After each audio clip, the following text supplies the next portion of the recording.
another video about Father Mike Schmitz because I got some things about his theology wrong. I assumed it was more coherent than it actually is. Sorry, I guess.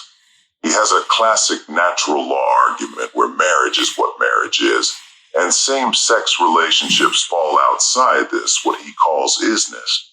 There are several issues with this framework. First, that's not how we conceptualize categories, as cognitive science and philosophy has repeatedly shown. I don't understand why Catholics keep trying this failed framework, for example, a table. They claim a table is meant to set stuff on, but you can always find an exception. What if the table was made for a museum and nobody was allowed to put things on the table? He argues, well, yes, but at some point, the isness is broken. If you try to drive a car on the table and change the oil, most tables would break. The isness of the table is broken, right? But what if it's a steel table with a built-in ramp? It is still a table, and that example is for a physical object. As what you are talking about gets more abstract, the category gets increasingly fuzzy. Stop the video and try to think of a definition of a game without looking up the definition. Is a game fun? Not necessarily. Does a game have players? Not necessarily. Why do we call a war game a game and tic-tac-toe a game? We create categories to serve our needs. Then we can evaluate the what is inside and outside the category on its cause and effect. For example, we ban children from marriage because of the bad effects. But Mike just declares a marriage is between a man and woman with intimate feelings for each other. This is wholly ad hoc. What about African and Native American tribes who had different ideas of gender? Did they have to wait for white people to learn what marriage really is? Yeah, sounds a bit racist. This is the problem with his reasoning. His thesis is unfalsifiable, and he needs to make his theory more complicated whenever he finds an exception. Take another example of wife rape. For most of human history, a husband could rape their wives.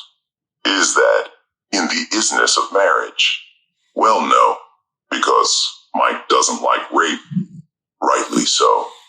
Now, I'm sure he could argue that the Bible has always argued for equality between husband and wife, which could be laughingly ignorant and erase thousands of years of history.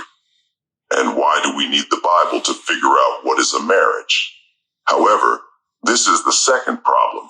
His argument is circular by construction. He's assuming what he's trying to prove.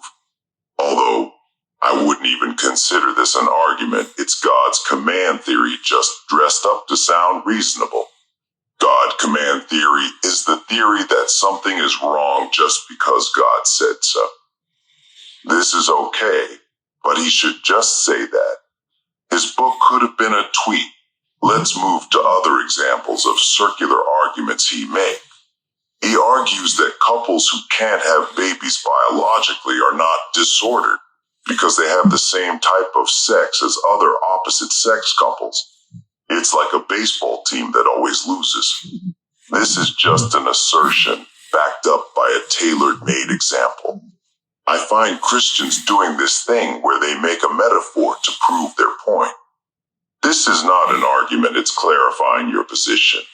However, often it just adds unnecessary complication. The metaphor you come up with will assume you are right, making it circular. He says we can imagine what, Jesus thinks about gay marriage. Jesus had some weird takes, so you can't just assume. Jesus said, let the dead bury dead now. Christians like to butter up the Gospels. However, if that wasn't in the Bible and I asked if would Jesus let a follower bury his father, a lot of Christians would say, of course, you silly non-Christian. You have such a negative view of Christians. What about when Jesus said to hate your family? But Mike just assumes he knows what Jesus would say to modern day topics like pollution. What if God gave us oil so we could develop faster? Entirely possible.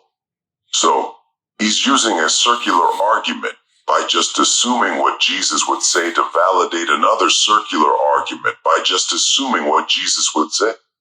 Now, I think the historical Jesus would be against gay marriage, but you can't just assume that. He says that animals can be gay because they are not considered moral agents. I think this is his most silly and nonsensical argument. First, some animals do display moral behavior, especially primates. We don't know what God's relationship to animals is. Second, do animals have free will? If they don't, God is literally like that baboon named Mr. Kipples and that baboon named Mr. Albert Einstein, who are going to blow each other. Look, Angel Gabriel, they are suckling away. This is great. That's silly.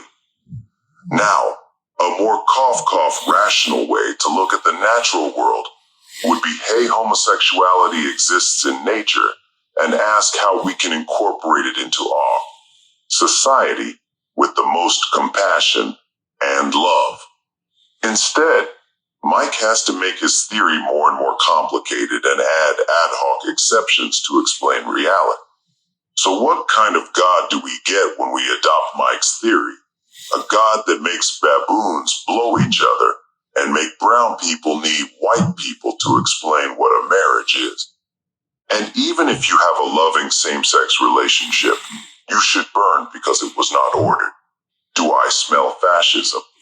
I mean, even Hitler would be like, this God has no chip. I just killed the people I thought were disordered. He burns you. Lastly, we should talk about this foolishness of having a gay saint. Can you imagine the Vatican doing an investigation on if the person ever had gay sex? It's like some person who worked for 50 years helping children with AIDS. And the Vatican has to ask everyone the person worked with if they had gay sex. And the person gets made a saint. Saint Mike gets all excited. And then 5 years later, he is doing mass for the person's feast day. And he gets a text saying the person had a secret life partner. Would Mike go from singing the person's praises to explaining why they need to burn for eternity? And y'all wonder why people say Catholic priests are obsessed with sex. Business as an inept